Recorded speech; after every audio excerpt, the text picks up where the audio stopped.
Bonjour à toutes et à tous. Merci à vous d'être présents samedi matin à 8 heures pour cette matinée d'échange et de réflexion autour de la co-construction et de la coproduction des politiques publiques. Alors pour commencer, je vais déjà vous présenter les personnes qui sont autour des petites tables jaunes et des bégonias. Et qui vont être soumis à un petit exercice lors de la plénière introductive. Donc, en l'occurrence, nous avons Madame Sophie Simonet, adjointe à la vie associative et à la démocratie locale de la ville de Caen. Monsieur Laurent Fraisse, je vais reprendre exactement les intitulés, socio-économiste au CNAM, donc, qui est le Centre national des arts et métiers. Grégory Autier, qui est coprésident du RNMA, Réseau national des maisons des associations, qui est l'un des co-organisateurs de cette matinée d'échange aux côtés de la ville de Caen. David Osmond, responsable de la maison des associations de Caen, et moi-même, Carole Orchamp, déléguée générale du Réseau national des maisons des associations. Alors pour commencer cette matinée, on va commencer par regarder un petit film. Donc si vous avez un café, ça peut être assez sympathique, puisque Yves Vaillancourt, qui est universitaire, professeur au LAREPS, au laboratoire de recherche sur les pratiques et les politiques sociales à l'Université du Québec à Montréal, bien entendu ne pouvait pas être avec nous ce matin pour deux raisons. C'est un monsieur extrêmement âgé, mais qui est toujours en activité et brillamment encore dans le cadre d'études en cours et de production, d'écriture. Et de surcroît, il y a 6 heures de décalage horaire avec le Québec. Donc imaginez, ça leur a fait se lever à 3 heures du matin. Et de surcroît, aujourd'hui, 24 juin, c'est la fête nationale du Québec. Donc Yves Vaillancourt a accepté bien gentiment une interview préalable que nous allons commencer à vous passer ce matin en introduction. Bons travaux à tous.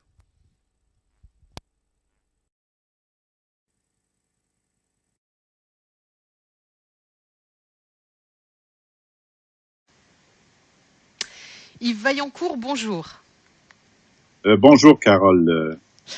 Vous êtes Yves Vaillancourt, professeur émérite au LAREPS, au laboratoire de recherche sur les pratiques et les politiques sociales à l'Université du Québec.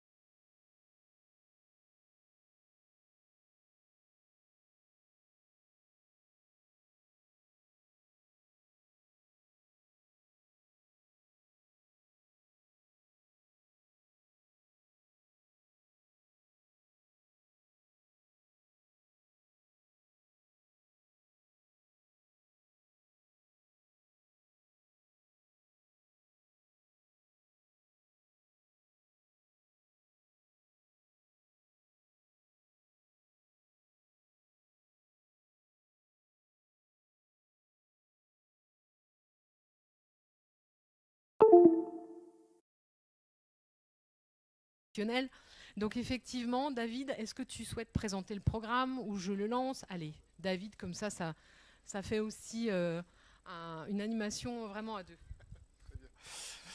Du coup, donc, de 9h à 10h à peu près, même si on a déjà pris un tout petit peu de retard, on va être sur cette plénière introductive, où on va après l'intervention d'Yves Vaillancourt, interroger chacun de nos intervenants présents sur les questions qui nous préoccupent ce matin. Sachez que, j'en profite pour le préciser, on va les interroger d'abord et après on vous a réservé du temps pour les questions. Donc du coup, d'abord les personnes présentes à cette table et après la salle pourra évidemment les réinterroger et poser toutes les questions que vous aurez. Vers donc 10h, 10h15, on va partir en plénière. Vous aurez un atelier. Oui, excusez-moi, en atelier, voilà. On va partir en atelier, donc vous aurez l'atelier 1 qui se trouvera ici dans la salle 2. L'atelier 2, c'est un exercice difficile, on a eu du mal à le rappeler, sera dans la salle 1. Et vous aurez l'atelier 3 qui sera juste à l'étage, en haut des escaliers. Vous ne pouvez pas vous tromper, vous tomberez dessus directement. On vous redonnera des consignes précises juste avant le départ en atelier. Après ces 3 ateliers, nous aurons tous un petit temps de pause et on se retrouvera pour la table ronde qui remettra en perspective en fait le travail que vous aurez pu faire dans les ateliers, puisque au-delà des témoignages dont vous pourrez bénéficier dans chaque atelier, on vous demandera aussi de travailler sur un petit peu d'apport qui sera ramené au niveau de la table ronde. Voilà. Et puis à l'issue de cette table ronde, on aura un cocktail déjeunatoire pour finir cette matinée de travail en commun. Voilà. Je crois que je n'ai rien oublié. Bon. Est-ce que la technique est prête? Bien. Eh bien, bon film.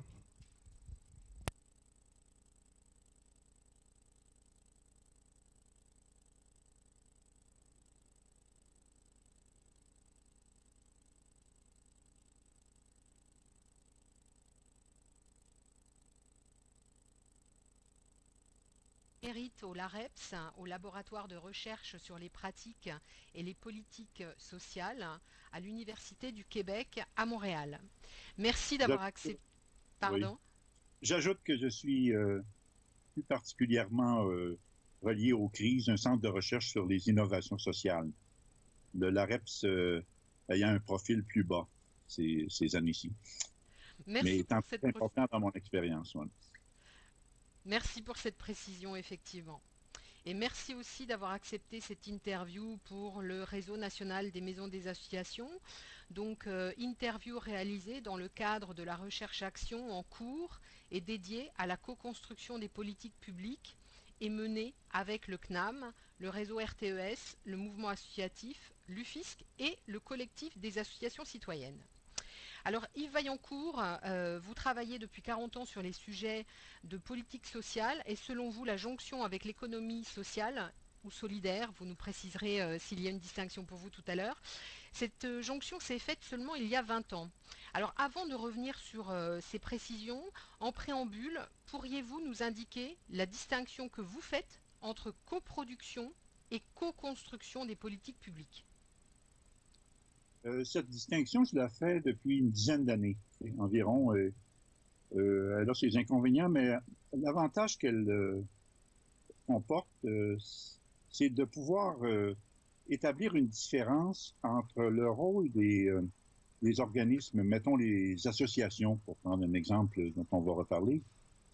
Le rôle des associations dans le domaine des politiques publiques peut être tout simplement résumé à une contribution sur le plan de la mise en œuvre de politiques publiques qui auraient été élaborées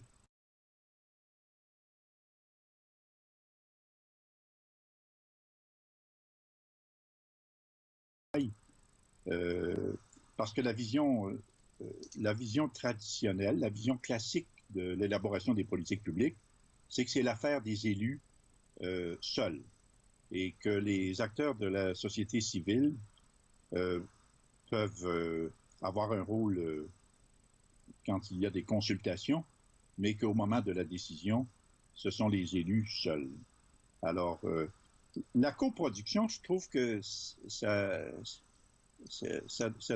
représente une forme de participation des acteurs de la société civile à l'opérationnalisation ou à l'organisation des politiques publiques. Exemple, une association peut offrir un accompagnement à des personnes qui ont des incapacités pour leur donner une chance de s'insérer dans le marché du travail. Mais la politique concernant la formation et l'insertion dans le marché du travail peut relever des seuls décideurs. Mais dans la co-construction, je pense que c'est devenu une préoccupation au cours des 20 dernières années. Les acteurs qui sont dans la société civile veulent avoir un rôle qui n'est pas seulement de participation dans la mise en œuvre, mais de participation dans l'élaboration, dans le développement de l'architecture des programmes ou des politiques. Pour être plus concret, en parlant à des personnes qui sont en contexte français, je dirais que j'aime beaucoup faire atterrir ces distinctions-là sur un plan très local. Par exemple, dans une ville comme Caen, dans ces années-ci, on parle beaucoup d'intercommunalité. En France, l'agglomération de Caen regroupe une cinquantaine de communes. Il y a le département qui est un palier important pour l'élaboration des politiques dans le domaine de l'action sociale, pour les personnes âgées, pour les personnes handicapées, pour la petite enfance. Il y a les régions en France. Alors, puis il y a finalement l'État français et les politiques nationales. Alors, la co-construction, souvent dans des textes, on en a parlé en prenant des exemples dans des politiques nationales. Et si on fait atterrir la distinction entre coproduction et co-construction au plan plus local, c'est le lien entre les collectivités territoriales et les acteurs de la société civile. Pensons particulièrement aux associations. Alors, donc, je termine sur la distinction en disant que le mot coproduction peut être utilisé pour parler du fait qu'il y a des associations, par exemple, qui sont appelées à fournir des services qui relèvent des politiques publiques, mais que les associations n'ont pas un mot à dire dans l'élaboration des politiques. Tandis que la co-construction, ça suggère qu'elles ont un rôle décisionnel. Je ne dirais pas que c'est un rôle, le rapport entre les acteurs de la société civile et les élus, c'est pas un rôle totalement symétrique. On peut dire qu'il y a une certaine asymétrie, mais j'insiste sur le fait que c'est plus qu'un rôle consultatif. Ils sont associés à la délibération et à la prise de décision. D'où le trait d'union, d'ailleurs. Dans le mot co-construction, au début, je ne mettais pas de trait d'union parce que la langue française invite à pas trop en mettre. Avec le temps, j'ai trouvé que le trait d'union force à réfléchir davantage sur le côté co-décision. Très bien, merci Yves Vaillancourt pour cet éclairage. Donc on comprend bien votre distinction entre coproduction plutôt sur l'aspect opérationnalité sans qu'il y ait dans certains cas d'implication dans les associations, par les associations dans les décisions préalables à la mise en œuvre d'un projet ou d'un service par rapport à la co-construction. Alors justement, moi je vous ramène sur cette notion et par rapport à cette notion d'asymétrie, mais de trait d'union, de lien entre acteurs publics et acteurs associatifs, qu'est-ce que vous avez pu observer comme pratique de place laissée ou d'initiative laissée au tiers secteur et notamment au secteur associatif dans la phase de co-construction des politiques publiques? J'ai observé, par exemple, à l'occasion de certaines missions de recherche en France, que on utilise assez facilement le mot co-construction dans les départements, dans les villes, dans les régions, dans des textes, par exemple, comme les schémas qui sont développés par les conseils départementaux. Je l'ai vu dans la région, dans le département de l'Ain, je l'ai vu dans des textes dans la région Rhône-Alpes. Le mot revient, mais peut-être que parfois il revient en suggérant qu'il y a des bonnes intentions chez les élus, chez les administrateurs, et il y a une demande dans ce sens-là aussi chez les acteurs socio-économiques, socio-culturels qui sont proches de l'élaboration de ces schémas, de ces plans d'organisation des politiques et des services, parfois pour une période de 5 ans.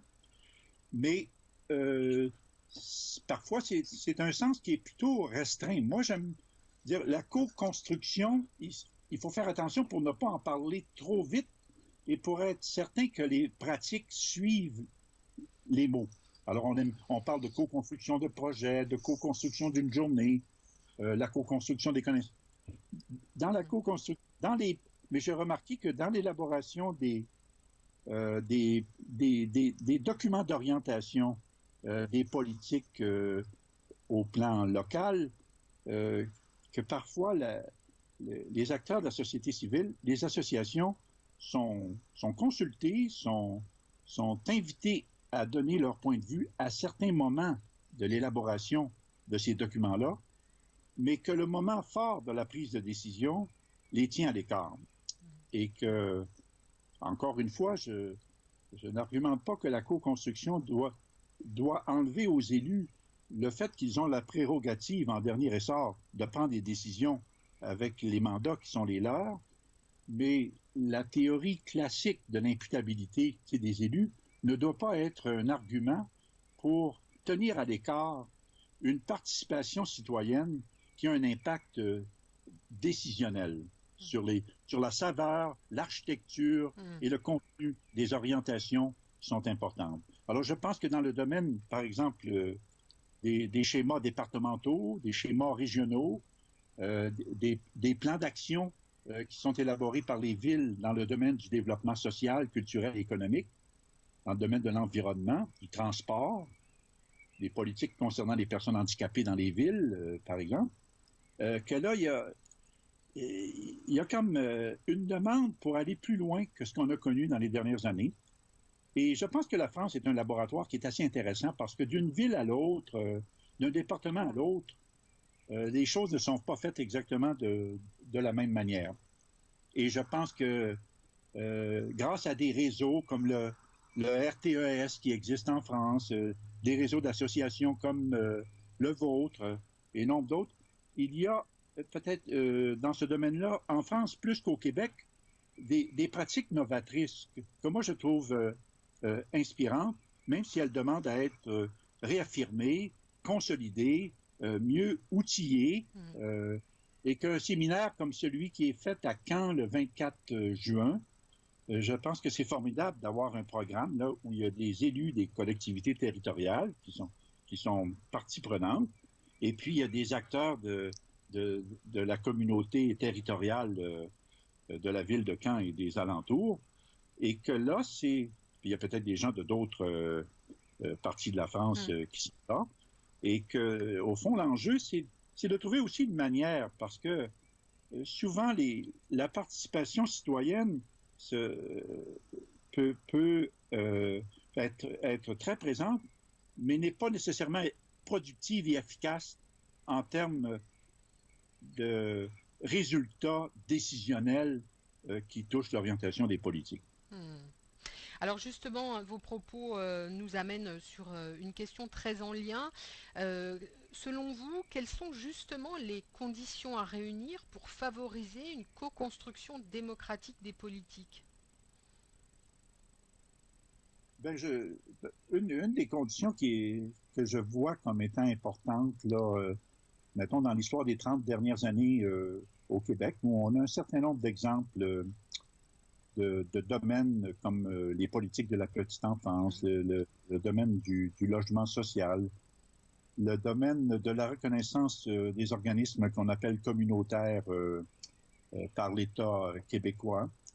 Je remarque que l'une des conditions, c'est qu'il y a des expérimentations qui soient faites pendant un certain temps et qu'il y ait des acteurs à la fois du monde des élus et du monde de l'action sociale et socio-économique là, dans la société civile, qui sont attentifs à l'originalité de ces expériences et qui se posent la question, quoi faire pour qu'il y ait, du côté des pouvoirs publics, des décisions d'orientation qui permettent à ces trouvailles, à ces innovations, d'exister pas uniquement où il y a des acteurs qui sont assez débrouillards pour les faire apparaître sur leur petit territoire, et de transformer ça en politique publique. Donc, il y a comme un passage de l'expérimentation de pratiques qui sont gagnantes, qui ont fait leurs preuves. Par exemple, au Québec, on a vu des pratiques dans le domaine du logement social pour permettre à des personnes qui ont des problèmes de santé mentale ou des problèmes de perte d'autonomie liés à des handicaps, d'avoir accès à des formules de logement social qui sont adaptées à ces personnes-là, mais qui ont une vulnérabilité qui n'est pas uniquement économique, mais une vulnérabilité qui est sociale. Et là, on a pensé à des formes de logement social, comme ça apparaît dans la loi, dans le programme Accès Logis au Québec depuis 20 ans, qui a tiré parti du meilleur des expérimentations faites dans les années 80 et 90 pour élaborer des règles du jeu qui sont finalement utiles dans d'autres régions du Québec que les régions où les pratiques novatrices ont eu lieu. Donc, ça permet de généraliser les possibilités d'avoir l'appui de la puissance publique dans l'émergence et la durabilité de pratiques qui ont été gagnantes quelque part. Alors, la condition, c'est qu'il y a des gens qui sont des entrepreneurs sociaux pour faire apparaître de nouvelles façons de faire les choses sur des territoires locaux, mais qu'on soit capable d'être attentif aux caractéristiques de ces expériences novatrices pour convaincre des décideurs et des instances que leur rapport pourrait être exceptionnel si on transformait ces pratiques-là en politique, si on les institutionnalisait pour que leur mode d'emploi finalement soit répliqué ailleurs. Ouais.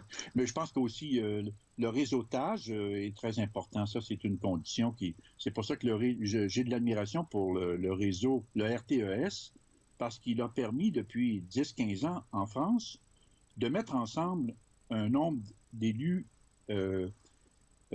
assez important qui sont gagnés au rôle contributif de l'économie sociale et solidaire dans à la fois l'élaboration puis la mise en œuvre des politiques publiques dans certains domaines.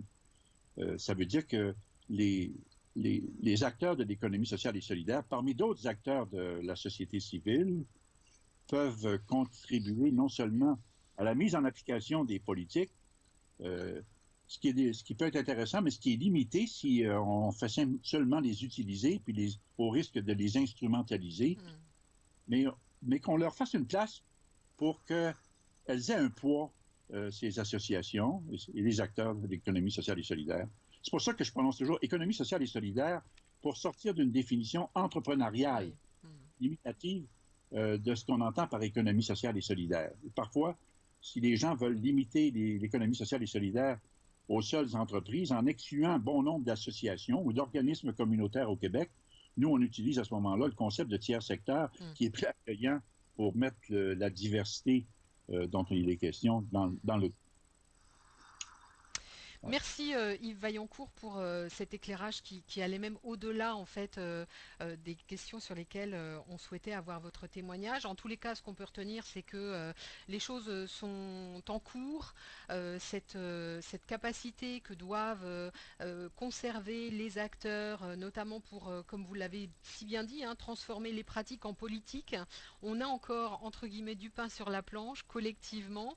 En tous les cas, pour celles et ceux qui souhaitent approfondir toutes ces questions, je vous renvoie à la bibliographie en ligne créée par le RNMA et consultable sur notre site ou sur le site de RTES afin de prendre connaissance d'une note de recherche que vous avez rédigée, Yves Vaillancourt, en 2014 sur l'apport de l'économie sociale dans la co-construction démocratique des politiques publiques, sous-intitulée Réflexion ancrée dans les expériences canadiennes, québécoises et latino-américaines, ou encore apparaître, puisque nous en avions discuté lors de nos échanges et vous en avez fait part tout à l'heure lors d'un témoignage d'une illustration, apparaître donc l'État partenaire ou la co-construction des politiques publiques au Canada, le cas d'Axélogie Québec que vous citiez, donc sous la direction de Jean-Claude Barbier, dont vous êtes l'un des co-auteurs aux côtés de Marie-Noëlle Ducharme, François Aubry et Stéphane Grenier. Yves Vaillancourt, merci beaucoup. Au revoir. Merci beaucoup, Carole. Bien, donc nous remercions encore Yves Vaillancourt pour son intervention. Je tenais à préciser quelque chose qu'on a oublié au préalable tout à l'heure, c'est que nous sommes en direct. En fait, la conférence, le séminaire, le de travail de ce matin est retransmis en direct, en tout cas tout ce qui se passe dans cette salle-là, sur Internet, sur une chaîne YouTube que nous avons mis en place pour cela. Donc bonjour aux internautes qui nous regardent et on espère que vous allez trouver le plus grand intérêt comme nous au travail de ce matin, en tout cas ce qui va se passer dans cette salle. Maintenant, je vais me tourner vers Laurent Fraisse, qui va être le premier de nos intervenants à prendre la parole. Alors, je pense qu'il faut que vous activiez le micro. Ça marche. Ça marche. Il faut parler tout près, je pense. Ça marche, voilà.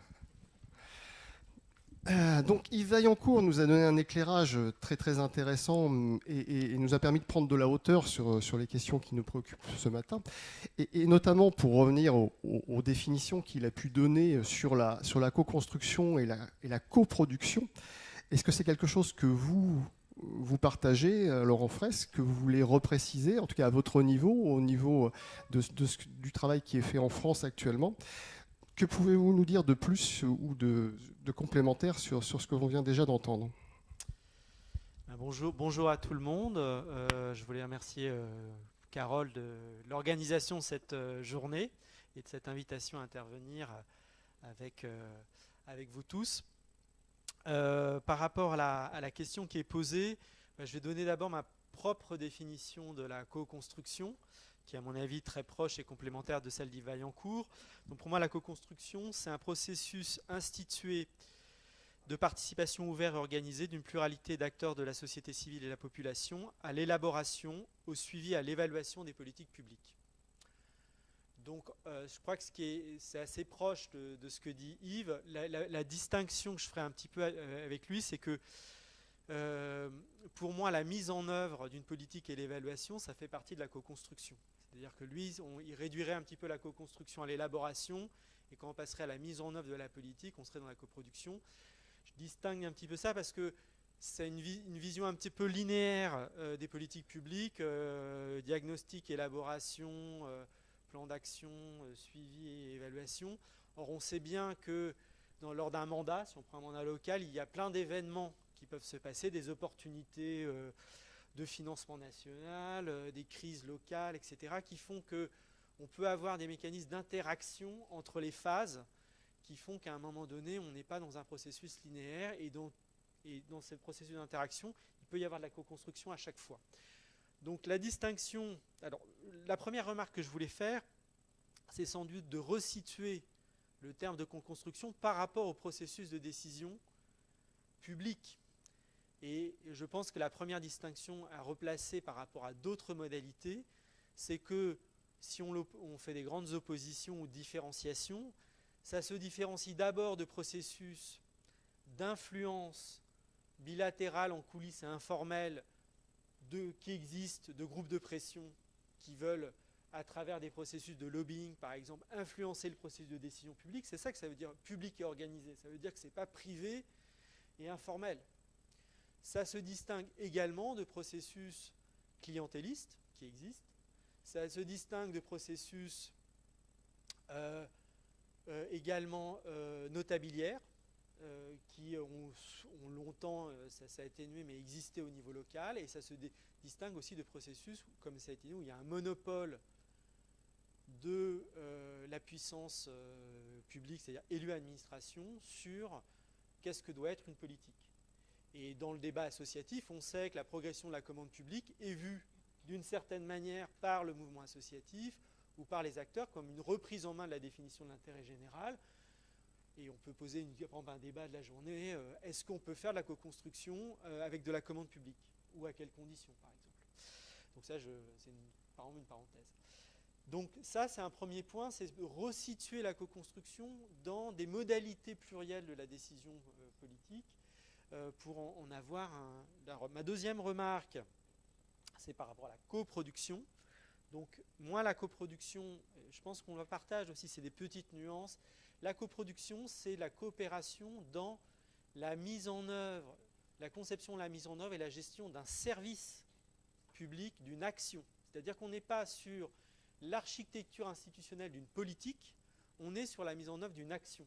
Et comme il l'a dit tout à l'heure, on peut très bien mettre en œuvre un service innovant, je ne sais pas, dans la petite enfance pour accueillir les enfants de parents demandeurs d'asile ou les enfants de familles monoparentales qui soient co-construits sans pour autant bouleverser l'architecture de la politique de la petite enfance qui dépend d'un accord entre municipalité, CAF et département. Vous voyez la différence, la coproduction, pour moi, on peut coproduire un lieu, on peut coproduire une journée, on peut coproduire une étude ou un diagnostic, on peut coproduire un service, sans pour autant, alors les deux peuvent être articulés, mais quand on touche à la co-construction, on est vraiment sur l'architecture de la politique publique et sa vision, voire sa mise en œuvre. Donc c'est ça pour moi la différence, c'est complémentaire de ce que dit Yves. Voilà. Troisième remarque, je le rattacherai là, effectivement, moi j'ai travaillé plutôt sur des politiques de l'économie sociale et solidaire autour de cette notion. Je pense qu'il y a eu aussi, dans cette diffusion de ce concept, il y a eu aussi à la fois ça appartient à l'ensemble des tentatives qui existent depuis 20 ans, notamment au niveau territorial, on va dire, de renouveler l'action publique locale, voire de la démocratiser. On peut le rattacher à la tendance à la démocratie participative, ou du moins à l'histoire plus longue des relations tumultueuses entre associations et pouvoirs publics. Mais je pense que la co-construction, ça a été fait aussi pour se démarquer de termes voisins qui étaient politiquement déjà investis ou trop chargés politiquement. Je pense par exemple, vous avez des procédures de débat public qui sont aujourd'hui obligatoires sur un certain nombre d'aménagements d'infrastructures à fort potentiel socio-économique ou environnemental. Donc le terme débat public, il est déjà quasiment inscrit dans des procédures, dans la loi. Je pense au terme de participation, notamment participation des habitants, qui a été fortement utilisé dans les politiques de la ville, et d'une certaine manière qui peut apparaître pour un certain nombre de gens un peu galvaudé, parce qu'on met des sens très pluriels là-dedans. Je pense au thème de partenariat qui a été énormément utilisé à une certaine époque dans les liens entre associations et collectivités, et on a vu que ça pouvait donner lieu à des paroles, à des pratiques assez différentes. Donc la co-construction, je pense qu'il y a un certain nombre d'élus et d'acteurs qui ont investi ce nouveau terme pour se démarquer d'autres qui en sont proches.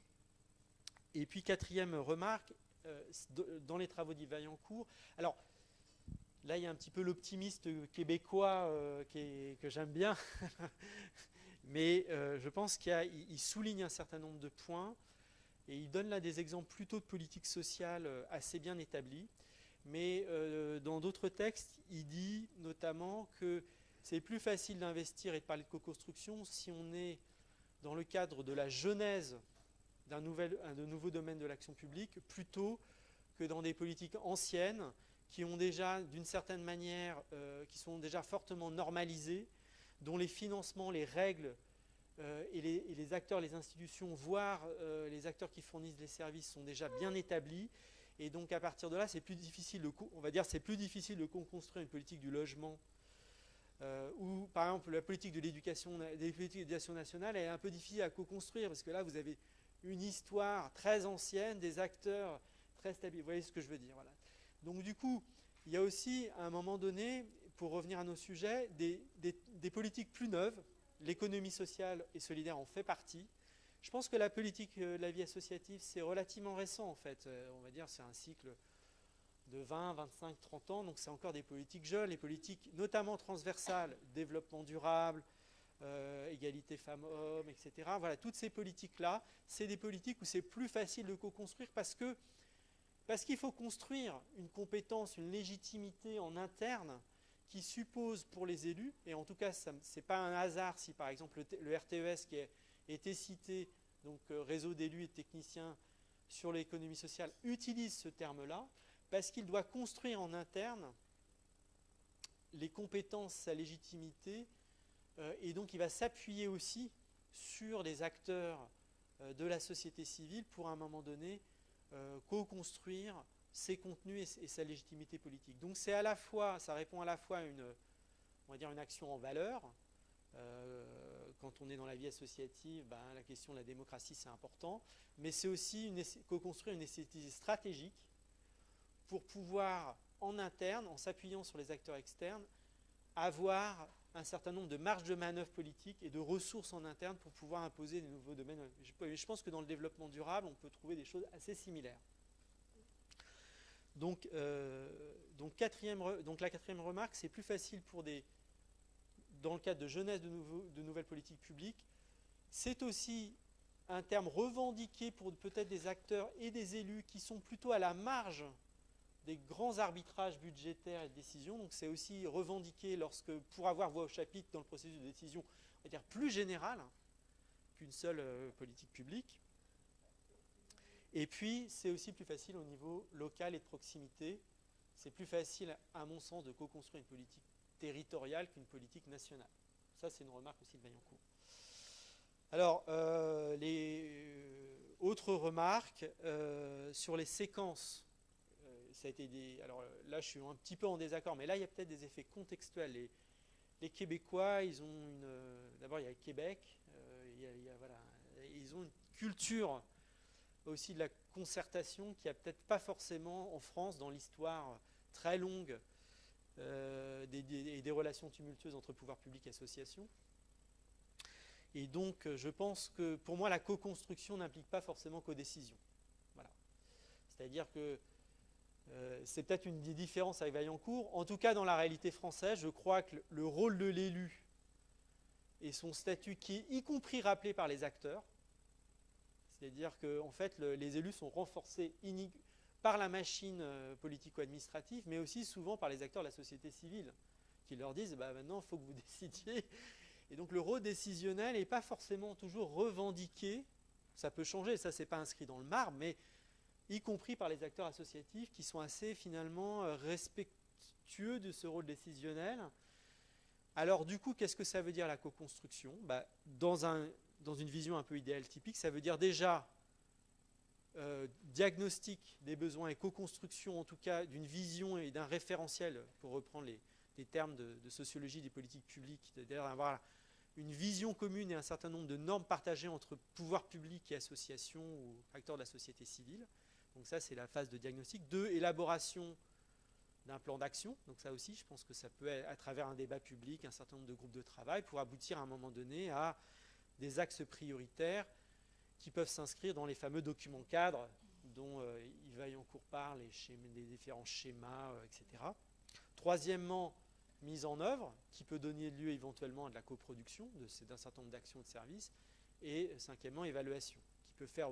Donc toutes ces étapes-là peuvent faire l'objet d'instances de concertation.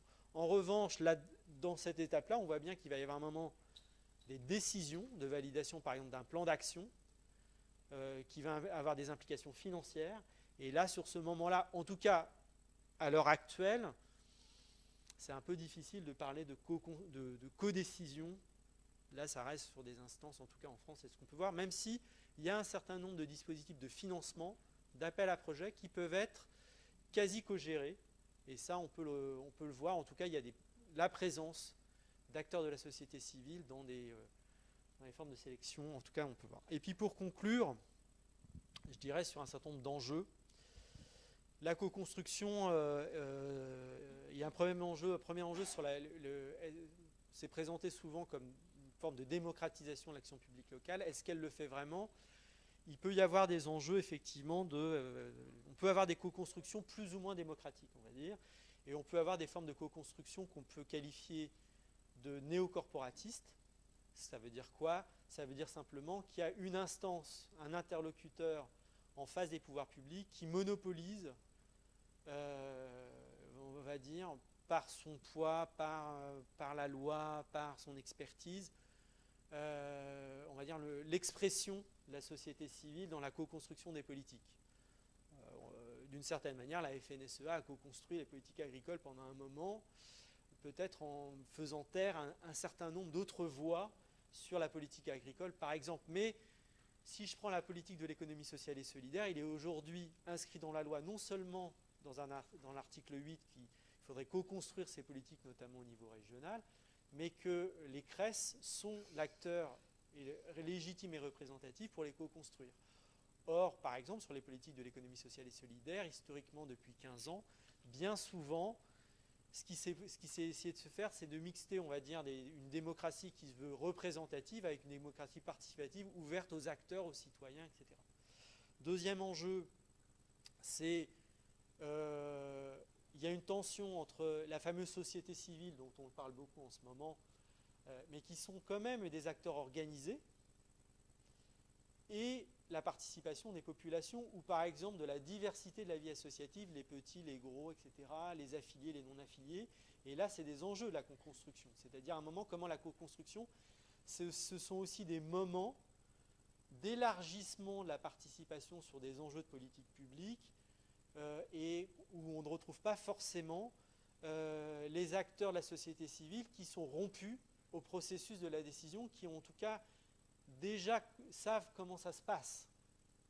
Et donc là, c'est un enjeu de participation qui est important pour éviter ce que la critique classique aujourd'hui des dispositifs de démocratie participative qu'on retrouve chez Blondiot, etc., de dire finalement les dispositifs de démocratie participative, ça va créer des micro-publics, mais qui n'arrive pas à faire les effets de généralisation appelés par Vaillancourt, c'est-à-dire d'impacter un ensemble de populations plus large. Donc ça, c'est un impact. Et puis deux autres enjeux. Je pense qu'il y a un enjeu de perdurer et de résister à l'alternance politique, parce que souvent, c'est à un moment donné la construction de coalitions entre élus, administration et réseau qui à un moment crée ces espaces-là. Mais ces coalitions, je ne sais pas, quand vous avez une nouvelle région d'un coup, ces coalitions, elles sont fragilisées. Il faut rétablir finalement des réseaux à des échelles plus larges. Et donc ça peut fragiliser ou pas. Ça peut être aussi on voit que par exemple dans les nouvelles régions, ça a pu il y a des expériences où ça a fragilisé très clairement des espaces de co-construction qui existaient. Dans d'autres, ça a été des opportunités pour faire de la consultation et de la participation, pour essayer de reconstruire à une échelle plus large. Donc on voit qu'il peut y avoir, ça peut être opportunité ou contrainte. Et puis, dernier élément pour terminer, je pense qu'il ne faut pas se cacher que la co-construction, il y a des expériences locales intéressantes, mais aussi, on est dans une phase politique aujourd'hui, par le bas ou par le haut, de désintermédiation du débat politique, soit par une volonté de la population de revenir à une verticalité de la décision qui s'affirme aussi aujourd'hui avec le nouveau gouvernement, mais qui était aussi, si on regarde le deuxième tour de la présidentielle, vous avez quand même deux différents appels à la verticalité de la décision, c'est-à-dire d'une certaine manière, un rappel de la décision verticale, mais aussi, vous avez dans le sens inverse, ce qu'on appelle le populisme, des procédures où on dit c'est les pouvoirs publics et le peuple, sans forcément la société civile organisée au milieu.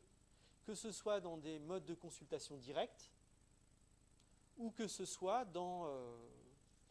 je prends Nuit debout, par exemple. Nuit debout, c'est le refus aussi, au final, de construction, le refus de toute forme de représentation et de construction d'intermédiation. Donc vous pouvez avoir par le bas ou par le haut des formes aujourd'hui problématiques de contestation, mais qui interpellent, qui doivent faire réfléchir, de formes de co-construction qui supposent forcément à un moment donné des interlocuteurs organisés, soit existants, soit construits, pour qu'il y ait à un moment donné des formes de dialogue. Je vous remercie de votre attention.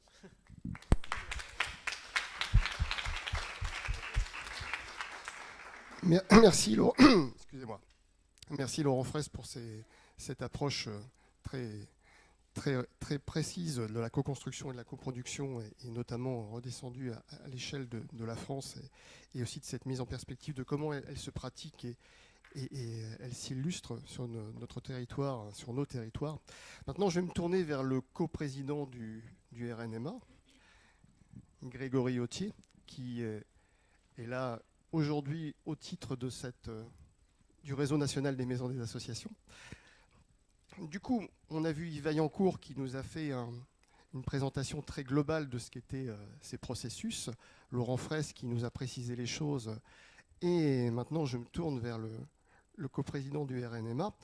Vous, Grégory Authier, au sein du RNMA, quelles pratiques, qu'est-ce que vous avez identifié au sein du réseau dans cette dimension de co-construction? Qu'est-ce que le RNMA pratique, a repéré, ou sur quel sujet il a travaillé sur ces aspects-là?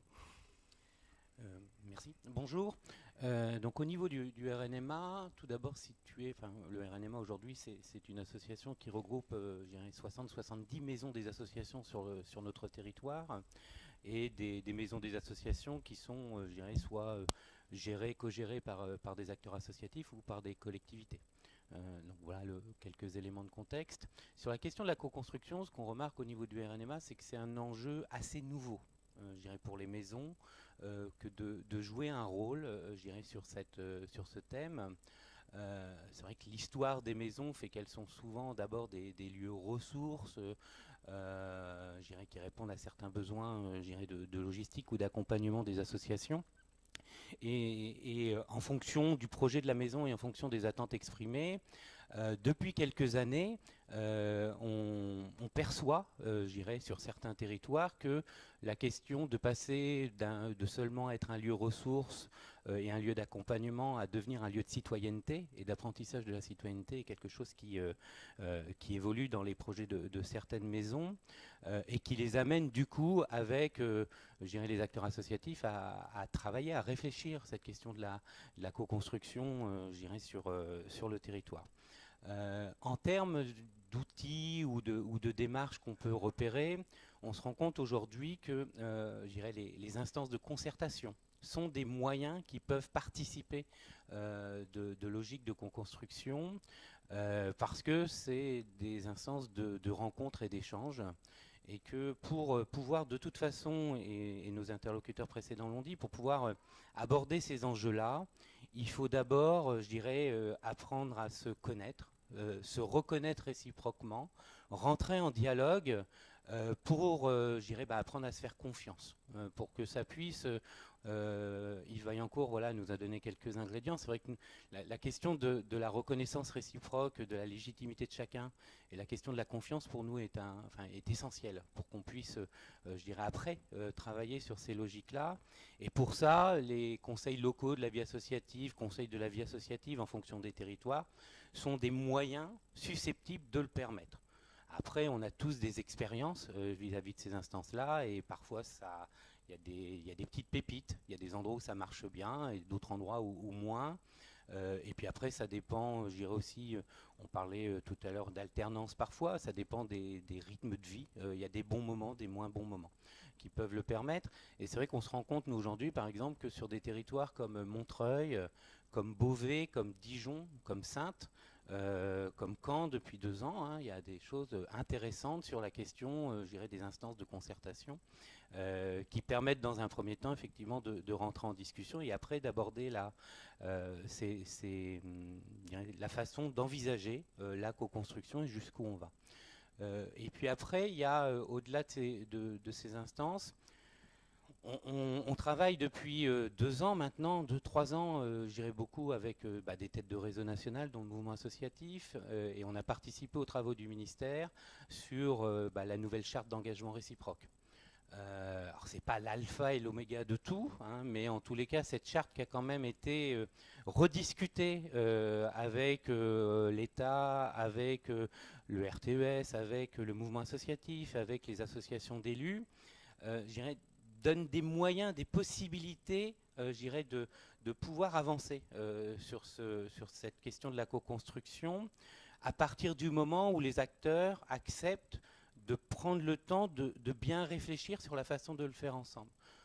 J'ai tendance des fois à faire un peu la comparaison avec les statuts d'une association quand on la crée. Quand des porteurs créent une association, soit ils se contentent de prendre des statuts types et ils remplissent des cases vides. Et est-ce qu'on peut dire que là, ils co-construisent quelque chose ? Pour moi, non, très clairement. Ils ne prennent pas le temps vraiment de réfléchir au projet qu'ils veulent partager ensemble et à la façon, justement, et Laurent parlait tout à l'heure, voilà, je dirais état des lieux, élaboration, mise en œuvre, évaluation. Donc la façon où ils veulent vivre le projet ensemble. Et pour moi, les chartes, c'est la même chose. C'est la façon dont, sur un territoire, l'acteur public, les acteurs associatifs et pourquoi pas parfois les habitants intéressés sont en capacité de rentrer en discussion et de définir ensemble la façon dont ils veulent vivre la relation.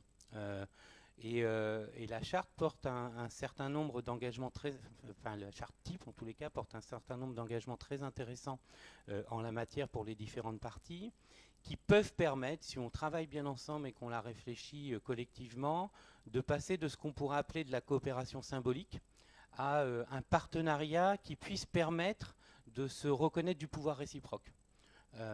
Et donc du pouvoir réciproque, mais qui tienne compte aussi forcément de la légitimité de chacun. C'est intéressant quand on voit entre ce que Yves Vaillancourt, exprime de co-construction sur aller jusqu'à la codécision, et puis Laurent qui nous dit les acteurs associatifs ne demandent pas forcément à aller jusque-là, et puis notre système, il est aussi fait qu'on ne peut peut-être pas assez souvent aller jusque-là. Mais si l'amont est riche et dense, je dirais, la décision n'est qu'un aboutissement. Et donc, ne pas décider ensemble, si tout le reste en amont s'est bien construit, quelque part, la décision n'est que la révélation, je dirais, de la somme des discussions, des propos, des suggestions. Et donc, ne pas partager la décision n'est pas forcément essentiel si tout le reste est bien fait. Donc voilà un petit peu au niveau du RNMA ce qu'on constate aujourd'hui et les propos sur lesquels on cherche à travailler et sur lesquels on cherche à faire en sorte que nos membres puissent progresser et s'en saisir, si tant est qu'aujourd'hui leur projet le souhaite et les attentes exprimées par leurs usagers, je dirais, vont dans cette voie. Merci Grégory Autier pour cette intervention qui introduit déjà, je pense, une partie de ce qui sera discuté, parce que mon micro marche, oui, qui sera discuté dans les ateliers tout à l'heure. Je pense que ça pose déjà un peu le cadre des sujets qu'on y évoquera. Je repasse la parole à Carole, qui va maintenant poser des questions à Sophie Simonet.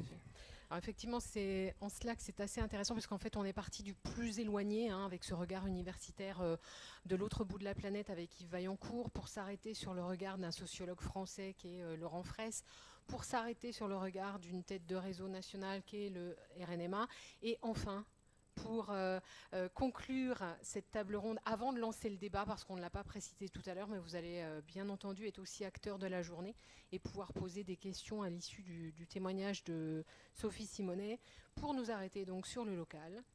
Sophie Simonet, comment ça se passe la co-construction chez vous? Et quels sont aujourd'hui les lieux de dialogue qui sont les différents lieux qui sont en place sur la ville de Caen? Merci. Alors vous l'avez compris, moi je suis là pour revenir un peu les pieds dans la glaise. On a eu des très très belles interventions. Je remercie en particulier Laurent Fraisse, Grégory Autier pour des interventions de réflexion. Là, l'idée c'est de vraiment revenir au territoire local, à la ville de Caen et ses environs, et de réfléchir à ce qu'on fait ici. Je remercie du coup, avant de démarrer, tous les acteurs locaux qui se sont déplacés un samedi matin dans des circonstances qui ne sont pas faciles. Les conseillers de quartier qui ont justement des tas d'animations sur les quartiers. On était encore hier soir avec le quartier du centre-ville, voilà, et je vois Madame Rousset qui est présente. Les associations que je tiens à remercier, je pense à la Centrie qui a un énorme événement demain et qui est quand même venu aujourd'hui. Et puis tous ceux qui sont venus aussi de l'extérieur de Caen et qui nous ont fait l'honneur de venir jusque depuis les Hauts-de-France. Et j'en profite aussi pour excuser Latifa Baktous qui devait venir de Vannes, qui a la même délégation que moi sur la vie associative à Vannes et qui finalement a eu un accident et regrette beaucoup de ne pas avoir pu venir. Alors à Caen, et quand on a organisé ce séminaire, honnêtement, vous le savez, pour beaucoup d'entre vous, moi je suis prof dans mon autre vie. J'ai relu le sujet. Alors je vous le relis, parce que vous savez, quand on est prof, les consignes qu'on donne aux élèves, c'est d'abord lisez bien le sujet. Alors j'ai relu le sujet. En quoi les lieux collectifs, associatifs et citoyens, les instances locales de dialogue participent à la co-construction des démarches collectives et de politiques publiques locales. Prenez votre stylo, vous avez 4 heures. Je me suis dit, ça va être dur quand même. Donc je me suis dit, faisons comme on fait au bac, puisqu'on vient de le terminer. En fait, quand on a un sujet comme ça, il n'y a qu'une solution, c'est d'essayer de prendre les mots importants et puis de voir quel est le sens des mots importants du sujet. Moi, j'ai vu 2 mots importants. J'ai vu le mot lieu et puis j'ai vu le mot co-construction. Alors le mot lieu, je me suis dit, le mot lieu pour la ville de Caen, qu'est-ce que ça veut dire le mot lieu? En fait, le mot lieu pour la ville de Caen, ça veut dire 2 choses. Ça veut dire d'abord des lieux concrets, les lieux matériels, les lieux où on se retrouve. Le premier des lieux, c'est ici, la maison des associations. C'est un de nos lieux dans lesquels on travaille ensemble. Ça veut dire la maison des associations d'Hérouville-Saint-Clair. Ça veut dire un futur projet dont vous allez parler dans les ateliers, le fameux hôtel des associations qu'on a en projet sur la Guérinière. Donc un futur lieu de dialogue. Ça veut dire aussi des lieux existants en dehors de la municipalité ou des municipalités. Je pense évidemment au site Jacquard avec la centrifugeuse. Je pense à la Maison des Solidarités. Donc on a d'abord des lieux concrets qui sont les lieux où on peut dialoguer entre nous. Et puis lieu évidemment, et c'est pour ça que le sujet est un petit peu compliqué, ça veut dire aussi instance de dialogue. Ça veut dire des lieux immatériels, des lieux où finalement on peut dialoguer qui n'existent pas concrètement. Et d'ailleurs c'est une bonne question, c'est est-ce qu'un lieu doit forcément exister concrètement pour être un lieu de dialogue? Ça c'est aussi une question qu'on pourra se poser en filigrane.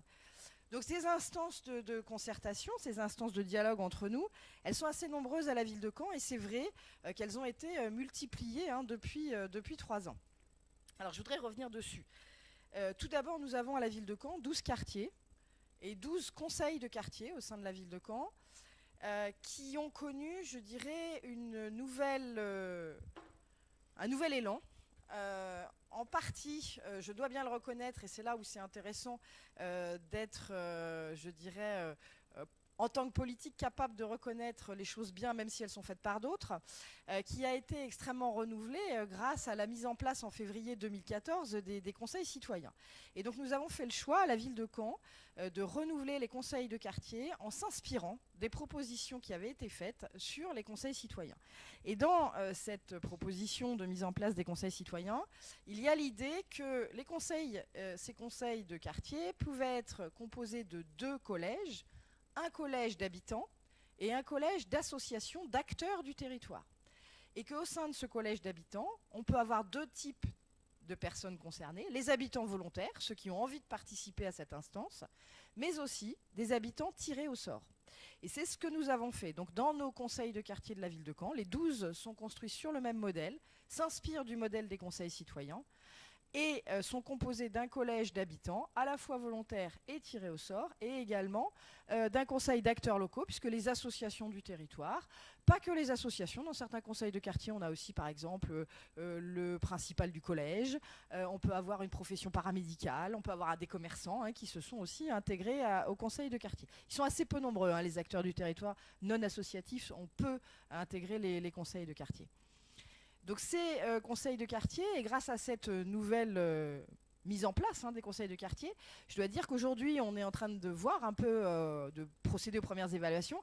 Globalement, on y a trouvé un intérêt très intéressant, notamment à l'arrivée de ces gens tirés au sort, puisque le tirage au sort permet quand même des choses très intéressantes, puisque quand on tire au sort, on peut demander à l'ordinateur ce qu'on veut. Et à l'ordinateur, on peut lui demander de tirer au sort autant d'hommes que de femmes, ce qui est quand même très intéressant aujourd'hui. On peut lui demander de tirer au sort, puisqu'on a tiré au sort sur les listes électorales, avec les intérêts, les avantages et les inconvénients du système, mais c'était le plus simple. On peut lui demander de tirer au sort en fonction de la date de naissance, ce qui est aussi également très intéressant, et ce qui nous a permis de faire entrer dans les conseils de quartier un certain nombre de jeunes, qui était aussi une de nos difficultés sur les conseils de quartier. Donc on a ces 12 conseils de quartier qui sont, je dirais, alors là, l'instance de dialogue très proche avec laquelle je travaille au quotidien, et c'est pour ça que vous avez dans la salle un certain nombre de gens qui sont des conseillers de quartier.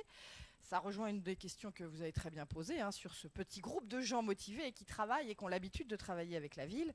Effectivement, dans les perspectives, on évoquera l'idée d'élargir ce groupe.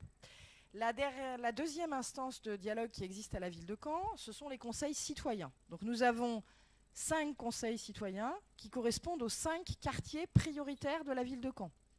Donc vous savez que les conseils citoyens sont une volonté de l'État, que ensuite effectivement les communes ont mis, je dirais, plus ou moins de bonne volonté à les mettre en route, qu'à la ville de Caen, à partir du moment où on avait fait le choix d'avoir des conseils de quartier qui étaient créés sur le modèle des instances des conseils citoyens, ça a été finalement très simple de proposer aux conseillers quartiers qui le souhaitaient de devenir conseillers citoyens, et donc là de changer d'échelle, puisque je vous le rappelle, les conseils citoyens travaillent à l'échelle de l'agglomération caennaise avec les autres conseils citoyens de Colombelles et d'Hérouville-Saint-Clair. Donc le conseiller citoyen, il ne travaille pas uniquement sur son quartier, contrairement au conseiller de quartier. Lui, il a une vision beaucoup plus large et il travaille avec les instances de la communauté urbaine. Et puis, dernière instance de dialogue qui existe à la ville de Caen, c'est le conseil de la vie associative. Alors là, je vais revenir un petit peu sur le conseil de la vie associative. Vous aurez le temps d'en discuter dans les ateliers, puisqu'on a des représentants du conseil de la vie associative. Mais c'est vrai que c'est une instance qui existe depuis assez longtemps à Caen et qui a connu, et ça a été très bien évoqué, des hauts et des bas. Peu de hauts et pas mal de bas, il faut bien le reconnaître, à tel point que lorsque je suis arrivée après les élections municipales, très honnêtement, je pensais qu'on allait gentiment mettre le truc sous le tapis, attendre que ça disparaisse et puis qu'on n'allait plus en parler. Et puis je me suis dit, bon, finalement, avant de décider qu'on laissait tomber le conseil de la vie associative, ça peut peut-être être intéressant d'en discuter avec les associations pour savoir si, après tout, elles ont envie d'un conseil de la vie associative ou pas. Et donc on a fait appel à S3A, qui est donc l'association dont Grégory Autier est le directeur, pour nous aider à organiser cette concertation. Puisque là, la question, elle était clairement, est-ce qu'on garde une instance de dialogue qui s'appelle Conseil de la vie associative ou pas ? C'était même pas qu'est-ce qu'on fait ensemble, c'était est-ce qu'on l'a créé ou est-ce qu'on laisse tomber. Donc on était vraiment là pour le coup au tout départ, je dirais, de la co-construction, puisqu'on était vraiment dans l'idée, on la met ou pas, et si on la met, on fait quoi ? Et ce qui a été très intéressant, c'est que finalement, on en a conclu qu'on mettait un conseil de la vie associative. Moi, très honnêtement, si on m'avait demandé de voter toute seule dans mon bureau et de décider toute seule, j'aurais dit non. J'aurais dit, bon, allez, on remballe le truc et puis on oublie. Bon, on a finalement décidé qu'on le continuait. Et puis à partir du moment où on avait dit qu'on gardait un conseil de la vie associative, ce qui a été très intéressant, c'est de se dire, d'accord, mais on fait quoi?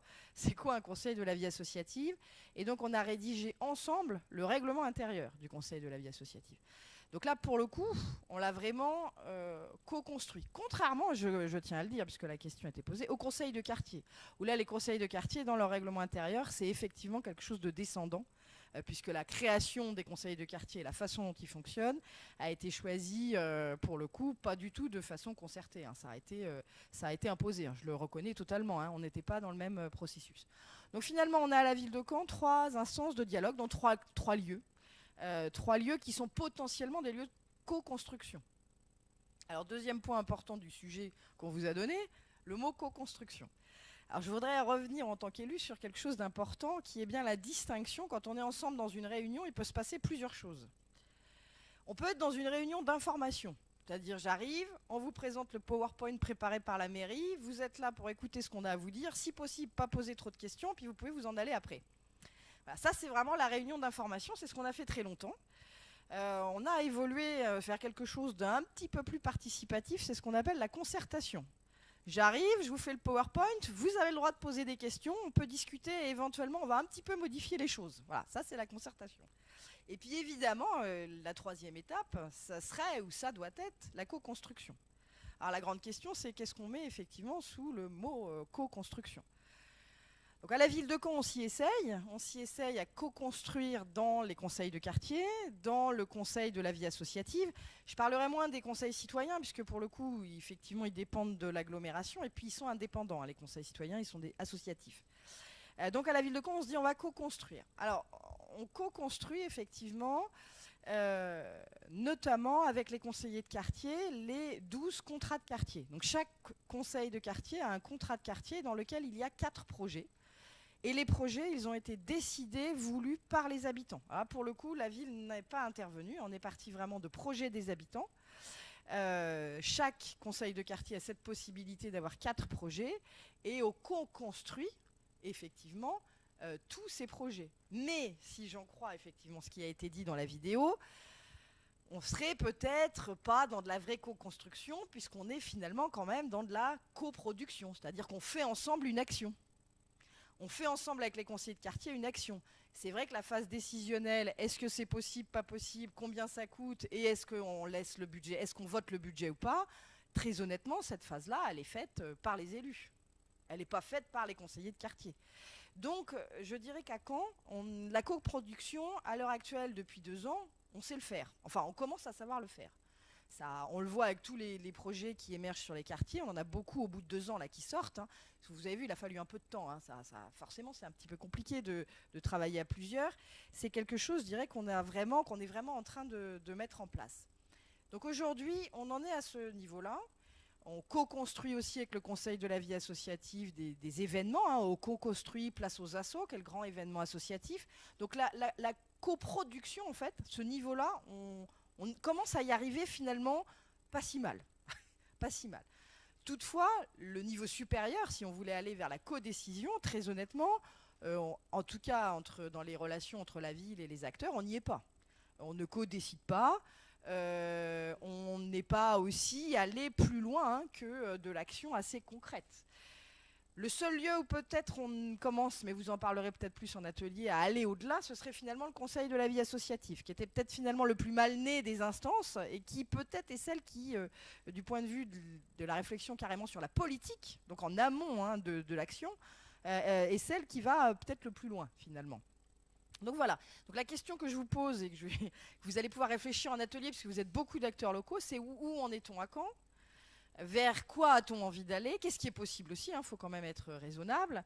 Et puis, est-ce que justement, par rapport à toutes ces définitions qui ont été données, est-ce qu'on co-construit vraiment, ou est-ce qu'on s'arrête finalement à nos petites actions dans les quartiers?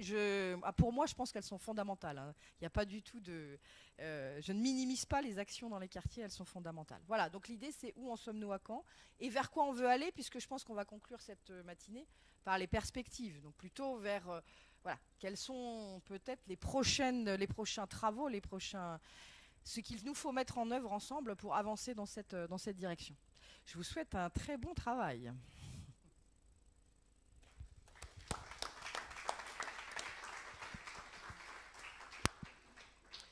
Merci beaucoup Sophie Simonet. Alors effectivement, vous renvoyez la question aux participants présents sur cette matinée qui auront l'occasion justement d'y réfléchir au moment des ateliers. On y reviendra après parce qu'ils seront aussi acteurs et notamment en vue de la table ronde de mise en perspective que vous avez évoquée. Forcément, comme dans toutes les villes, on a un décalage temporel, hein, qui s'abat sur nous. Voilà, il y a une sorte de gravité du temps à laquelle on est tous soumis. Donc forcément, nous avons déjà pris un peu de retard, mais ce n'est pas pour autant que nous allons remettre en cause le temps imparti à l'échange avec les participants. Donc si vous avez des questions à poser à Sophie Simonet, Laurent Fraisse ou Grégory Autier, n'hésitez pas par rapport à leurs interventions de tout à l'heure. Et ensuite, on vous présentera la mise en œuvre des ateliers qui vont se succéder au fil de la matinée. Vous avez la parole. Juste, je complète juste ce que vient de dire Carole. Ce qui peut être pas mal, c'est juste au moment où vous la prenez que vous disiez qui vous êtes. Enfin, si vous êtes une asso, un conseiller de quartier, éventuellement, bien sûr, vous présentez. Est-ce que quelqu'un a des questions et pour qui? Allez-y, monsieur. Commencez. Bonjour, je suis Hérault Gilbert, conseiller citoyen de la Grâce de Dieu. Dans les projets de la ville, ce qui est bien avec le conseil citoyen, c'est qu'on peut aussi avoir, au niveau pécule, quoi, on peut avoir aussi une partie donnée par la région, par exemple, ou par le Camp-la-Mer, sur les projets.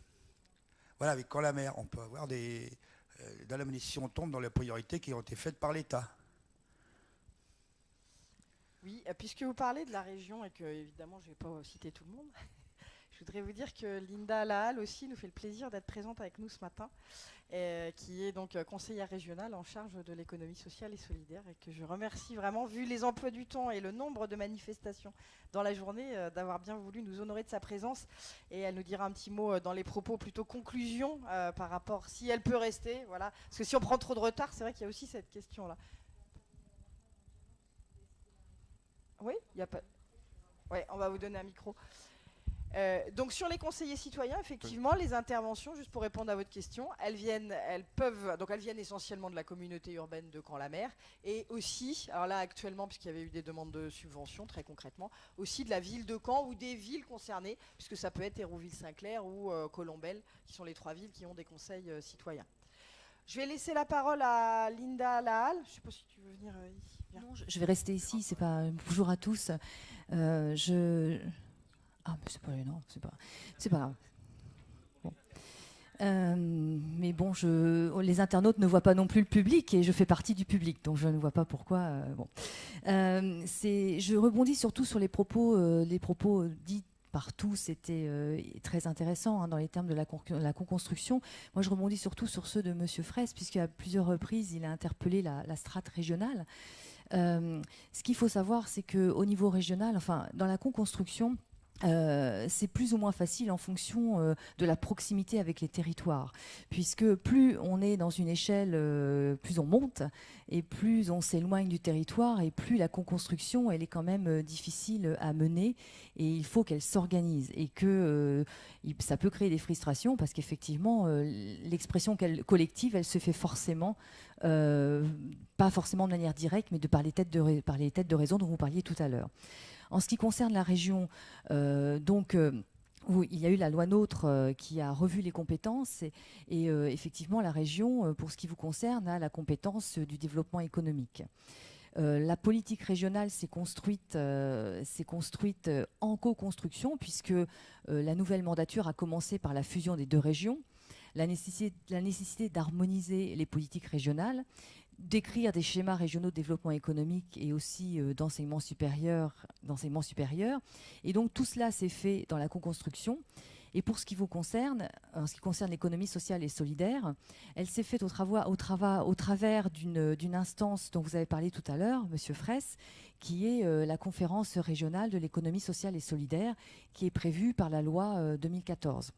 Alors cette conférence régionale, la région a décidé de la mettre en place dès la première année de mandat pour justement consulter les acteurs en vue de l'élaboration du schéma du développement économique et du CESRI, qui est le schéma d'enseignement supérieur de recherche et d'innovation.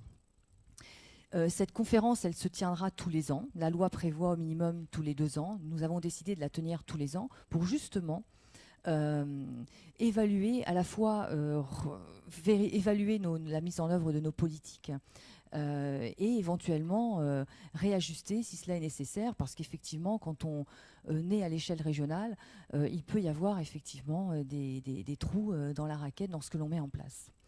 Donc nous avons mis en place des dispositifs d'aide aux entreprises, puisque là je parle du développement économique, et aux associations, puisque nos dispositifs Émergence ESS concernent aussi les associations. Et donc, cette conférence est un lieu, effectivement, d'échange et de concertation à laquelle tout le monde peut participer. Alors nous avons comme interlocuteur privilégié, vous en avez parlé tout à l'heure, la CRES, à laquelle vous êtes majoritairement adhérent, et qui est votre porte-parole au niveau régional pour construire la politique régionale en matière de SS. Voilà. Merci de votre attention. Merci à vous. Avez-vous d'autres questions? Est-ce qu'il y a d'autres intervenants? Oui. Monsieur Gourdeau d'abord et après Anne-Marie Fixot. Eh oui. D'accord. Donc, Anne-Marie, je vous passe le micro. Oui, merci. C'est tout à fait intéressant.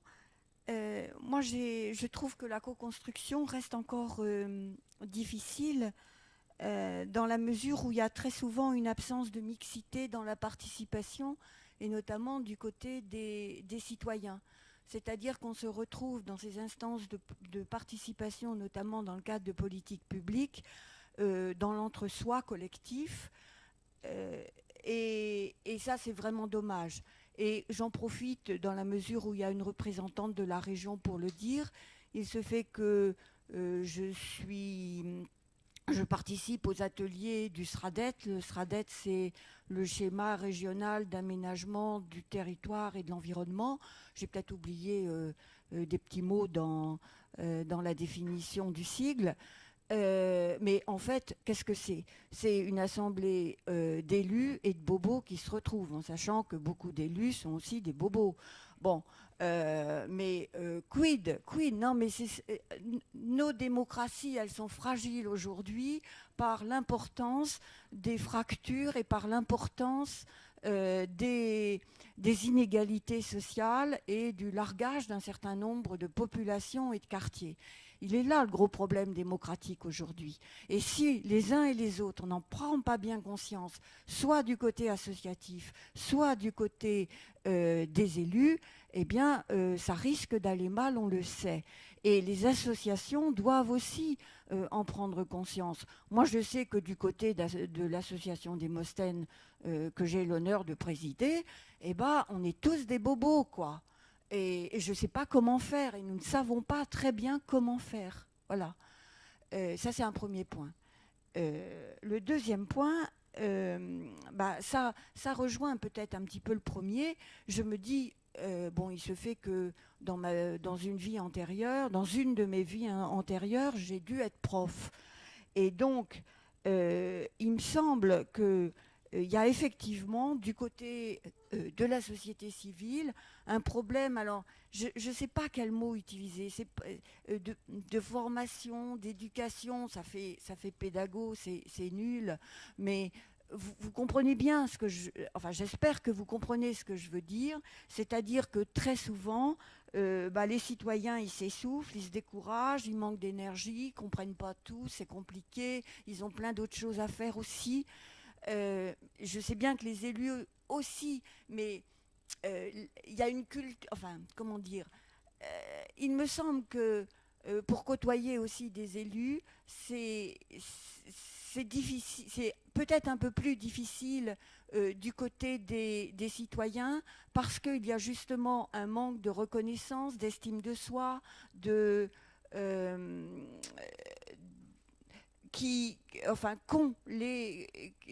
qu'ont nécessairement les élus puisqu'ils ont été reconnus déjà comme représentants. Voilà. Alors que les citoyens, très souvent, n'ont pas cette base de reconnaissance.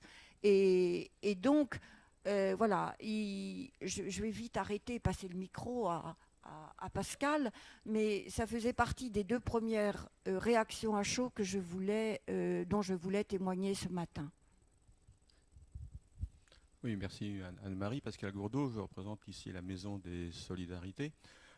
Moi, j'aimerais bien qu'on revienne un tout petit peu, Laurent, sur ce que Vaillancourt a évoqué autour de la notion d'expérimentation. Il me semble que actuellement, je suis un peu dubitatif, moi, sur la réalité des concertations, coproductions, codécisions, qui, au fil des années, restent un petit peu quand même hors sol.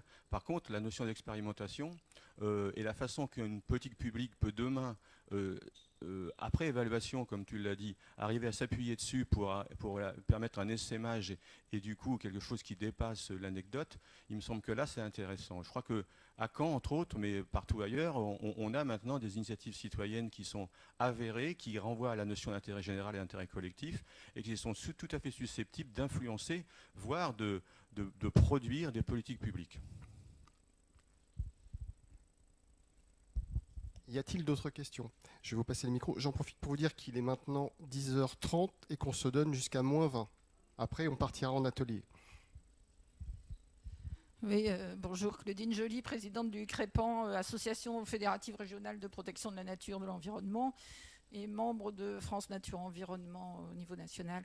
Le sujet co-construction, co-décision, c'est vraiment un sujet qui m'interpelle énormément parce que, comme beaucoup de bénévoles dans ces associations-là, on siège tout le temps dans des instances officielles, consultatives. Et il y a vraiment un moment, enfin moi ça fait 15 ans que je fais ça, j'ai participé au niveau national au plan éco-phyto, en particulier derrière le Grenelle, ce qui a représenté des dizaines de réunions par an avec une impression au départ de co-construction réellement, avec une place donnée à la société extrêmement importante. Et puis au fil du temps, on se rend compte que finalement, on n'est pas dans la co-décision, c'est toujours les politiques qui prennent la décision, malgré un travail énorme de proposition, de construction.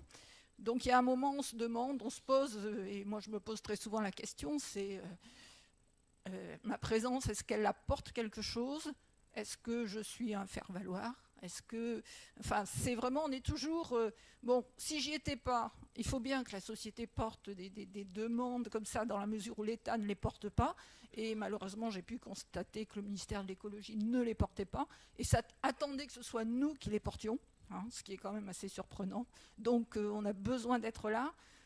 Mais après, le décisionnaire, c'est pas du tout nous qui l'avons. Alors, est-ce que le fait qu'on porte ces demandes, ça met le curseur des décisions, ça tient compte de ça? Si on n'était pas là, ça serait pire. Ou est-ce qu'on est un alibi? Est-ce que cette consultation du public, elle est complètement rentrée dans les mœurs? On le voit tout de suite, on a énormément de réunions de consultation, de participation, de groupes de travail au niveau régional. C'est vrai que on peut être un peu, le rôle du politique quand même reste essentiel pour porter, en particulier par exemple la politique d'éco-phyto de réduction d'usage des pesticides. Le rôle du politique est absolument fondamental par rapport à du corporatisme. On parlait tout à l'heure de la FNSEA, du poids de ces professions, et quand on est face à des problématiques économiques, c'est vrai que c'est très difficile et on peut arriver à être quand même un peu frustré, se poser tout le temps ce type de questions. Moi, j'ai même vu, si vous voulez, des gens nous accuser au moment du Grenelle d'être des collabos, en fait, hein, parce qu'on participait à ce travail.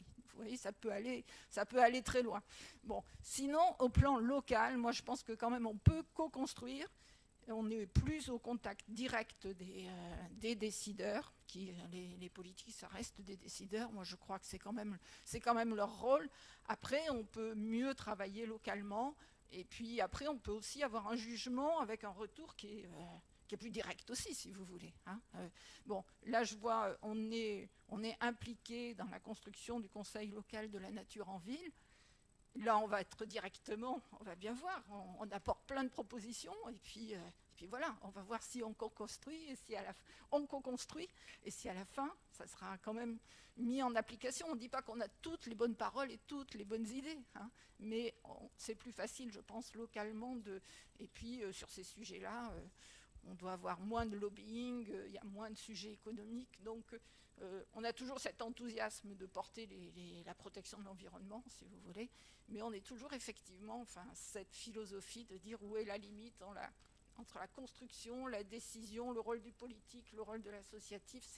C'est vraiment un sujet passionnant, et il faut que les politiques prennent en compte quand même les travaux de la société. Sinon, on va se décourager, et puis on a dans nos rangs des gens qui disent ça ne sert à rien, et qu'est-ce qu'on fait? On rentre chez nous, ou alors on est dans la rue avec des pancartes et on ne co-construit pas, et là c'est catastrophique. Merci. Jean-Luc Leleu. Et ce sera sans doute là par contre le dernier témoignage, parce que après, ou les dernières questions, ensuite il y aura des éléments de réponse, et enfin on partira en atelier. Je suis donc conseiller de quartier citoyen, et je tiens beaucoup au mot citoyen dans mon conseil de quartier citoyen. Et je suis membre du CVA et aussi membre du bureau du CVA, du Conseil de la vie associative. Moi, mon témoignage, il pose sur deux choses. Sur ce qui s'est produit pour produire les conseils du quartier citoyen. Je ne parle pas de la norme administrative qui a été posée, je parle du fond. On a eu, puisque j'appartenais à l'ancienne génération des conseils du quartier, on a eu un travail de bilan, de mise à plat, et on a essayé de déterminer vers quoi on allait être, puisque à l'époque il y en avait 9, maintenant il y en a 12, donc il y a eu des nouveaux périmètres, et on a abordé ça de cette manière-là. Et la manière dont on l'a abordé, c'est-à-dire que c'était très large, ça a permis de construire et de produire les conseils du quartier citoyen dans lesquels aujourd'hui les uns et les autres nous tentons de militer, et je prends le mot haïtien, nous militons pour quelque chose, pour une espèce de proximité réelle sur le lieu géographique dans lequel on est, et on coproduit aussi des contrats de quartier. Alors c'est la production. Alors, on n'est pas complètement non plus, enfin en tout cas dans le conseil du quartier dans lequel j'appartiens, on n'est pas complètement innocent. On connaît l'instrumentalisation dont on peut être victime, mais je pense que les élus que nous avons en face de nous n'oublient pas aussi qu'on peut les instrumentaliser. Donc il n'y a pas de souci là-dessus. C'est du gagnant-gagnant sur la connaissance en tout cas. Ça c'est une chose, et ça franchement on le fait fonctionner. La deuxième chose, c'est en effet, et ça c'est une chose qui m'a toujours pris, alors parfois au dépourvu, puis qui me met toujours en colère, c'est l'entre-soi. Il y en a marre de cet entre-soi. Et je pense que l'avantage que nous avons quand on travaille dans le conseil du quartier citoyen, par exemple, c'est qu'on évite cet entre-soi-là. On le fait exploser de partout, à notre manière. Alors, mais ça, c'est important. Et je le redis encore souvent, c'est quelque chose que je dis très souvent, mais les têtes de réseau, s'il vous plaît, pensez à nous aider, nous aussi, le lieu là où nous sommes, à supprimer cet entre-soi, déjà rien que par le langage, le vocabulaire. Trouver un minimum de vocabulaire commun pour qu'on puisse s'entendre, si ce n'est se comprendre. L'autre chose, c'est le conseil de la vie associative. J'ai fait partie aussi de l'ancienne génération, nouvelle génération. Comme l'a dit Sophie Simonet, un jour, on nous a posé la question, alors vous en voulez ou vous en voulez plus? Et puis on a décidé à quelques-uns, évidemment, parfois c'était un peu toujours les mêmes, là aussi, mais on a décidé d'aller jusqu'au bout. Oui, on continue. Alors on s'est dit, mais comment? Et c'est là aussi, s'est installé ces grands temps de travaux pendant quelques semaines, si ce n'est quelques mois, déjà, j'ai oublié, mais sur comment on allait travailler, comme le règlement intérieur, et on a sorti ce truc qui est devenu le Conseil de la vie associative, qui aujourd'hui rassemble l'ensemble du monde associatif canet, avec un bureau qui a à peu près 20 membres. Voilà. Et le Conseil de la vie associative, il fait quoi? Eh bien, il coproduit et il co-construit. il coproduit Place aux Assauts, il coproduit, et je vais, là du seul coup j'en oublie, mais la rentrée des Assauts, voilà. Et puis, il co-construit, par exemple, l'Observatoire de la vie associative, où on nous demande, à nous, simples acteurs associatifs de territoire, de s'intéresser à quelle vue on a, qu'est-ce qui peut permettre à la vie associative à Caen, sur le territoire canet? Alors, on est sur le territoire canet, je le dis volontairement, on ne parle pas de l'agglo, de la communauté urbaine, on parle du territoire canet. Qu'est-ce qu'on peut faire ensemble? Qu'est-ce qui peut faire que le monde associatif devienne moteur de quelque chose? Et en plus de ça, on n'est pas non plus innocent au CVA, instrumentalisation, on fait du gagnant-gagnant là-dessus aussi, et on dit, mais nous voulons co-construire, co-participer à la politique publique associative sur le territoire de Caen. Alors, et là, pour le coup, on co-construit, parce que là, on avance tranquillement. Ça ne se fait pas comme ça. Mais on a un objet aujourd'hui qui va nous permettre de regarder si ça peut se vérifier. On est en train de coproduire et de co-construire cette future maison d'association qui va s'installer à la Guérinière. Voilà des objets, voilà sur lesquels on travaille, voilà comment on travaille. Alors, je ne le dis pas, je ne suis pas en train de servir la soupe.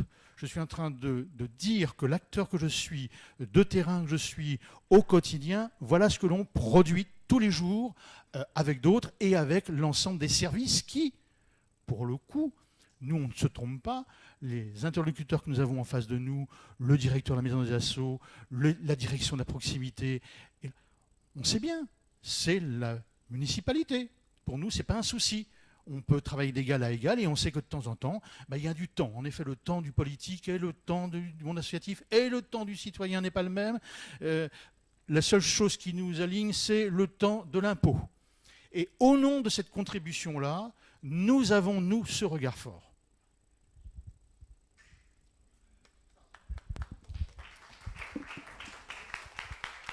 On va laisser Carole le temps de réponse. Juste quelques remarques, parce que c'était beaucoup des témoignages très, très intéressants sur la vie locale. Non, moi, je réagirais sur deux choses. Effectivement, par rapport à l'ensemble de ces instances qui se sont multipliées depuis 20 ans, je pense qu'effectivement, il y a un bilan collectif à faire et on peut avoir toujours la question du verre à moitié plein. Voilà. Donc, si vous adoptez un point de vue de sociologie critique, vous pouvez effectivement mettre l'accent sur tout ça, c'est de l'instrumentalisation, tout ça, ça permet d'une pacification du débat démocratique qui ne permet pas de poser les vrais problèmes qui fâchent. Et puis vous pouvez vous poser, dire, mais en faisant un bilan, c'est pas si mal, c'est-à-dire si on supprimait tout ça et qu'on revenait à finalement, et je pense que dans des alternances politiques radicales qui peuvent exister dans un certain nombre de collectivités, à une décision purement municipale ou on va dire pouvoir public qui squeeze, comme un certain nombre d'instances le fait, toute une série d'instances. J'ai bien entendu qu'il y avait une association là sur l'environnement. On sait qu'il y en a un certain nombre qui sont aujourd'hui fragilisés, qui ont une vraie expertise sur de l'action publique, sur ce qu'il faut faire, et on peut être très fragilisé d'un coup. Donc on peut aussi à un moment se retrouver sans ces instances-là. Donc je pense qu'il faut à un moment donné faire un bilan sur est-ce qu'on y va, on n'y va pas, et sur le temps qu'on consacre à cette co-construction de l'action publique par rapport au temps qu'on peut consacrer à effectivement être auprès d'un certain nombre de populations qui sont loin de ces processus de décision. Donc il y a aussi des arbitrages dans ce sens-là. Et donc là, ma deuxième remarque va dans l'interpellation de Pascal Gourdeau. Moi, je pense qu'effectivement, c'est important qu'il y ait des espaces d'expérimentation. Ça veut dire quoi? Ça veut dire qu'il y a des espaces de coproduction ou d'expression, mais qui soient construits par les acteurs, alors effectivement en sortant de la fameuse entre-soi, et qui ne soient pas des instances qui soient construits par les pouvoirs publics. Il faut en tout cas qu'il puisse y avoir aussi des espaces de proposition, de débat et de co-construction qui émanent, on va dire, de manière ascendante, et qui puissent en fait soit maîtrisés non pas forcément par les pouvoirs publics de manière descendante. Ça ne veut pas dire que les uns et les autres, mais en tout cas il faut avoir cet espace d'expérimentation pour qu'à un moment donné il puisse y avoir de la formulation, une expression de controverse, de critique, parce que la co-construction ça peut être aussi de la concertation, mais qu'il puisse y avoir ces formes d'expression qui ne soit pas pleinement maîtrisé par les pouvoirs publics. Alors effectivement, c'est plus risqué, mais c'est aussi ça la démocratie. Donc voilà, je dirais l'expérimentation, oui, mais c'est aussi une co-responsabilité. C'est-à-dire qu'à demander, être dans une position de demande au pouvoir public d'expérimentation de ces lieux, c'est aussi à un moment donné une capacité d'auto-organisation, voire de contestation parfois. Et donc là, il faut pouvoir faire un équilibre en fonction du contexte, en fonction des politiques sectorielles. Ça s'apprécie vraiment en contexte, selon des situations. Il n'y a pas là de formule toute faite. Voilà.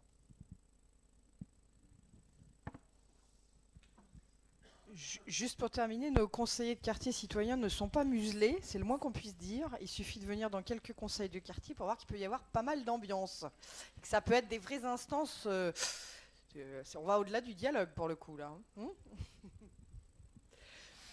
Merci en tous les cas à tous pour vos témoignages et vos questions. On a entendu pas mal de choses ce matin sur la question des espaces, sur la question du poids de la parole du citoyen, sur la question de dépasser ce clivage entre l'entre-soi et ces groupes un peu communautaires et puis étendre à des publics qui sont éloignés en fait de ces questions de discussion sur les politiques publiques. Enfin, on a entendu pas mal de choses. On va aller un peu plus loin dans le travail, et notamment lors des ateliers que nous allons enfin lancer avec un décalage de temps indécent, quasiment indécent, mais ma foi, on va réussir à rebondir et surtout à ne pas rogner sur ces temps d'échange en atelier. Alors, petite précision pour nos internautes, alors Marc Lebois va me confirmer ça, mais il me semble que les ateliers ne sont pas retransmis sur YouTube. Tout à fait.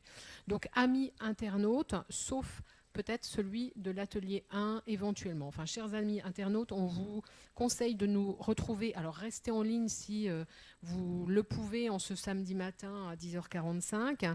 Vous verrez bien s'il y a de l'image ou pas. En tous les cas, il y aura à nouveau du son et de l'image à partir de 12h où nous nous retrouverons tous dans cette salle pour la nouvelle table ronde, plutôt de mise en perspective. Avant que les uns et les autres ne quittent la salle, je vous donne quelques petits éléments concernant l'organisation des ateliers. Nous avons maintenu les 3 ateliers qui étaient mentionnés au programme. En premier lieu, l'atelier 1 sur le thème « Comment construire un lieu partagé ? Quel lieu existant ou à développer ?» Cet atelier va se dérouler dans cette salle et sera animé par Médéric Martin, pardon, que je ne vois plus, mais que je vois là-bas maintenant. Voilà, Médéric, si tu peux te lever pour être identifié par tous, bien que je pense que tu le sois. Chaque animateur vous présentera de toute façon les modalités d'animation, puisque là aussi, sur les ateliers, vous allez bien sûr témoigner. Vous allez aussi entendre des témoignages, alors soit issus d'acteurs locaux, soit d'acteurs à distance, puisque ce sera le cas normalement si la technique ne nous fait pas faux bond, de Raphaël Madi sur l'atelier 1, qui est responsable de la Maison des associations de Rennes et qui interviendra à distance. L'atelier 2 est animé par Céline Robert. Céline doit être aussi dans les parages, je pense. Voilà. Sur la thématique, les différentes instances de dialogue et de co-construction. Cet atelier se déroule où vous avez pris le café ce matin, grand chanceux, vous aurez en même temps de quoi vous désaltérer pendant votre atelier. Et enfin, l'atelier 3, qui se déroule à l'étage, sur le palier, qui a pour thématique les outils qui participent de l'interconnaissance et de la co-construction, en tous les cas qui tendent vers de la co-construction, qui sera animé par Jacques Duguerra, donc du réseau RTES. On se donne jusqu'à midi, donc ça nous laisse quand même 1h15 d'atelier au lieu d'1h30. En même temps, semble-t-il, il y a un petit peu moins de participants qu'attendu, donc les groupes seront plus restreints. Ça permettra quand même d'échanger. Dans tous les cas, on se retrouve à 12h ici. Si vous avez la possibilité de prendre un café entre-temps, mais seulement à partir de 11h, on va dire 55, pour ne pas trop perturber le groupe de travail, l'atelier qui sera dans la salle. Ou vous préférez maintenant? Alors on peut faire le café, effectivement, c'est quand même un meilleur horaire, 10h45 que midi pour un café. Donc dans ces cas-là, on prend un café juste maintenant, en allant vers les ateliers, et après on décalera un petit peu. Voilà. Bons travaux à tous, on se retrouve tout à l'heure.